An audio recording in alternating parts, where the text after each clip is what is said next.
இந்த சேனலுக்கு புதுசுன்னா இந்த ரெட் கலர் சப்ஸ்கிரைப் பட்டனை கிளிக் பண்ணிடுங்க. கூடவே பெல் ஐக்கானை கிளிக் செஞ்சுருங்க. அதில் உள்ள ஆல் ஆப்ஷனில் செலக்ட் பண்ணிடுங்க.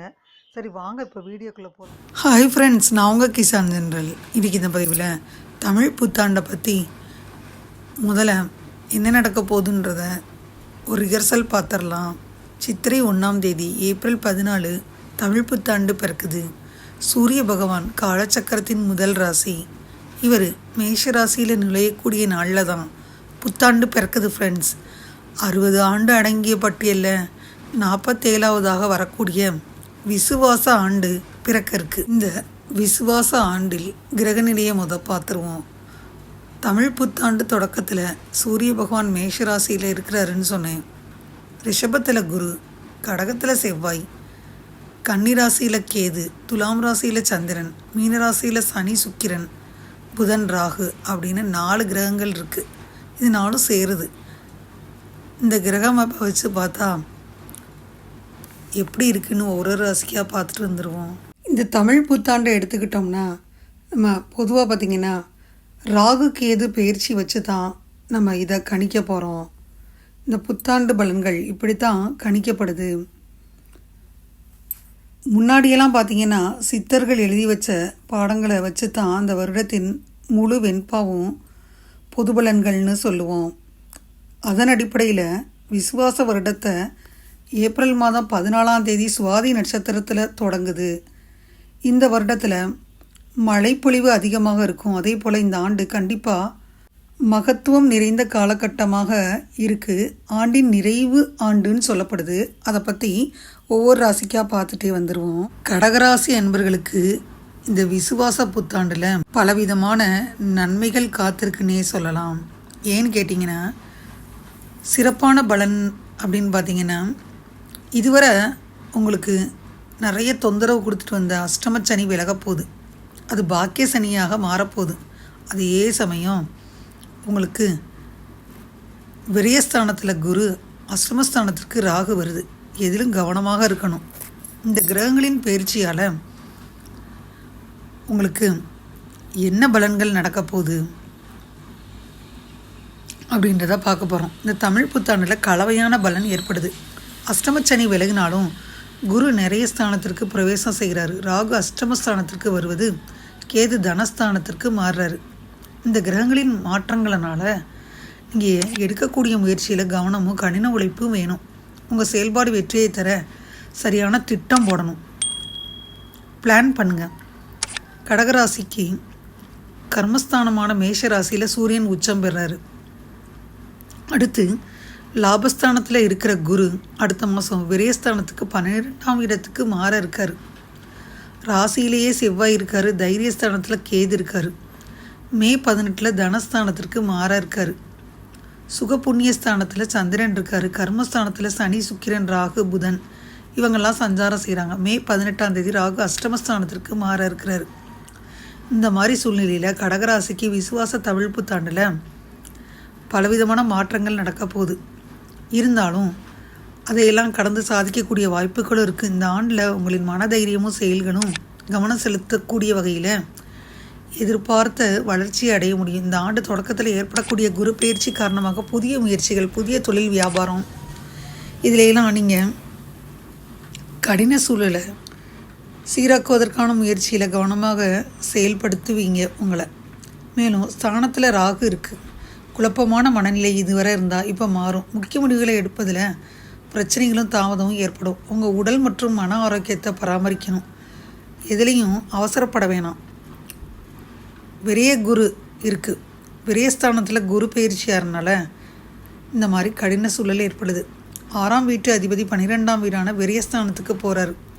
கெட்டவன் கிட்டில் கிட்டிடும் ராஜயோகன்றது ஜோதிடம். மேலும் குருவின் பார்வை பார்த்திங்கன்னா அர்த்தமஸ்தானத்தில் விழுது. உங்களுக்கு தீய பலன்கள் குறைஞ்சு பல விதத்தில் நன்மைகள் விளையும். ஆனால் எதையும் யோசித்து செய்யணும். விசுவாச தமிழ் புத்தாண்டில் கிரகக்கணியத்தின்படி மே 14 விரயஸ்தானத்தில் குரு பயிற்சியும், மே 18 அஷ்டமஸ்தானத்தில் ராகும், தனஸ்தானத்தில் கேது பயிற்சியாகிறாங்க. கேதுவின் அமைப்பாளர் உங்கள்கிட்ட ஆன்மீகத்தில் நாட்டத்தை உங்கள் மனதை கொண்டு போவார். அதே சமயம் ராகு அஷ்டமஸ்தானத்தில் நுழைகிறாரு. உங்கள் மனம் சஞ்சலம் அடையும். இதனால் உங்கள் லக்கு அடைவதில் தாமதப்படும் வாய்ப்பு இருக்குது. உங்கள் நேரத்தையும் ஆற்றலையும் வீணடிக்காதீங்க. சரியாக திட்டம் போடுங்க. முதல்ல இருந்து இதுதான் சொல்கிறேன். பரிகாரம்னு பார்த்தீங்கன்னா மனசஞ்சலங்களை தவிர்க்க யோகா தியானம் பண்ணணும். பைரவருக்கு நல்லெண்ணெய் ஏற்றி வழிபடுங்க. திங்கட்கிழமைகளில் சிவாலய வழிபாடு செய்யணும். இந்த காலகட்டத்தில் லாபம் உண்டாகக்கூடிய தருணமாக இருக்குது. நீங்கள் புதிய முதலீடுகள், புதிய முயற்சிகள், புதிய தொழில் செஞ்சீங்கன்னா அமோகமான வெற்றியை தரும். வீட்டில் குதூகல மகிழ்ச்சி உண்டாகும். நிம்மதியாக உறங்குவீங்க. தோல் பிரச்சனை, மனநோய் அனைத்தும் பரிபூர்ணமாக போயிடும். மண்மனை வாங்கும் யோகம் உண்டாகும். கடன் சுமைகள் அனைத்தும் தீரும். கிரெடிட் கார்டு லோன் வாங்க கடன்களை தீர்ப்பீங்க. மறைமுகமாக இருந்து வஞ்சக சூழ்ச்சி, துரோகம் எல்லாம் நீங்கும். கடவுளின் அருள் கண்டிப்பாக கிடைக்கிற காலகட்டமாக இந்த காலகட்டம் உங்களுக்கு சுப காரியங்கள் கைகூடும் காலகட்டமாக இருக்கும். இது நாள் வரைக்கும் திருமணம் ஆகலையேன்னு இருந்துச்சுன்னா திருமண தடைகள் விலகும். காதல் திருமணம் நடக்க சான்ஸ் இருக்குது. இருந்தாலும் சில பிரச்சனைகளுக்கு உள்ளாவீங்க. உங்களுக்கு சாதகமான காலமாக இருக்கும். சுபமாங்கல்யம் கூடி வரும். பிரிந்த தம்பதிகள் சேருவீங்க. 9ல் சனி இருக்குது. தந்தையின் உடல் நலனில் கவனமாக இருக்கணும்.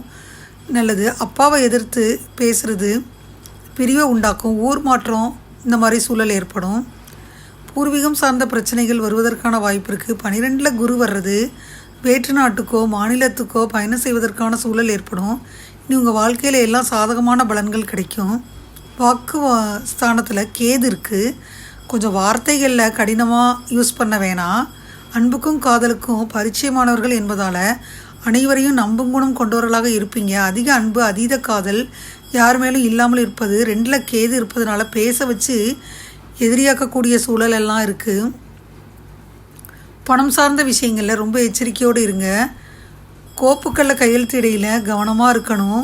தேவையில்லாத உறவுகள் உங்களை தேடி வரும். ஆண்களாக இருந்தால் வயதில் மூத்த பெண்கள், பெண்ணாக இருந்தால் வயதில் குறைந்த இளைய உறவுகளிடம் பேசும் சூழல் உண்டாகும். அது தவறான முடியும் வாய்ப்பு இருக்குது. 3 வருடங்களுக்கு இந்த விஷயத்தில் எச்சரிக்கையாக இருக்கணும். கணவன் மனைவி விட்டு கொடுத்து போயிருங்க ஃப்ரெண்ட்ஸ், இல்லைனா பிரச்சனை தான். மாணவர்களாக இருந்தீங்கன்னா அருமையாக படிப்பீங்க. காலகட்டம் நல்லா இருக்குது. கல்லூரிகளில் படிக்கக்கூடிய வாய்ப்பெல்லாம் உண்டு. மாணவர்களுக்கு பொற்காலமாக இருக்கும். பெண்கள் சுதந்திரமாக பறக்கும் சூழல் ஏற்படுது. மிகச்சிறந்த இடத்துக்கு போகும் வாய்ப்பு ஏற்படும். புதிய முயற்சிகள் அனைத்துலேயும் வெற்றியை பார்ப்பீங்க. மற்றவர்கள் முன்னாடி ஜெயித்து காட்டும் காலம். நல்ல பதவி பொறுப்புகளை தரும். அடிவயிறு சம்மந்தப்பட்ட பிரச்சனை, கர்ப்பப்பை பிரச்சனைகள் இருந்து விடுபடுவீங்க. மன அழுத்தம் விலகும். குழந்தை பாக்கியம் உண்டாகும். கடகராசி என்பவர்கள் 195% நன்மைகள் கிடைக்கும்னு சொல்லலாம். அஷ்டமத்து சனி விலகிறனால பாசிட்டிவான ஆண்டாக இருக்கும். வழிபட வேண்டிய தெய்வம் பரிகாரம். பௌர்ணமி நாளில் நிலா வெளிச்சம் படும் வகையில் சிவன் கோயிலுக்கு போய் வழிபடுங்க. பௌர்ணமி தோறும் எலுமிச்சையை கையில் வச்சு சிவபெருமான் கோயிலுக்கு 9 முறை வலம் வாங்க. நீங்கள் நினச்ச காரியம் அனைத்தும் கைகூடும். மனதார பிரார்த்தனை செஞ்சு எலுமிச்சம் பழத்தை உங்கள் வீட்டு பூஜையில் வச்சு நல்ல பலனை தரும். அதுக்கு பின்னாடி அந்த கனியை நீர்நிலைகளில் விட்டுருங்க. கடன் தொல்லைகள், சிக்கல்கள், நோய் நொடிகள் அனைத்தும் தீரும். பௌர்ணமிக்கு இந்த விஷயத்தை கடைபிடிச்சிங்கன்னா 9 பௌர்ணமி செய்யணும். அப்போ நன்மை பைக்கும். அதே போல் ஜோடி தீபம் ஏற்றுங்க, அதிர்ஷ்டத்தை தரும். இதுவரை இந்த பதிவில் கடகராசி என்பவர்களுக்கான தமிழ் புத்தாண்டு ராசி பலனை முழுமையாக பார்த்தோம். 2025 வருடத்திற்குரிய ராசி பலனை பார்த்தோம். அந்த பதிவு நிச்சயமாக உங்களுக்கு யூஸ்ஃபுல்லாக இருக்கும்னு நினைக்கிறேன். இந்த பதிவு உங்களுக்கு பிடிச்சிருந்தா லைக் பண்ணுங்கள். மறக்காமல் கிசான் ஜெனரல் சேனலை சப்ஸ்கிரைப் பண்ணுங்கள். கூடவே இந்த பெல்லைக்கான ப்ரெஸ் பண்ணுங்கள். அப்போ நான் வீடியோ போட்ட உடனே உங்களுக்கு நோட்டிஃபிகேஷன் வரும். தேங்க்யூ ஃபார் வாட்சிங். Thank you friends. பாய். அடுத்த வீடியோவில் பார்ப்போம்.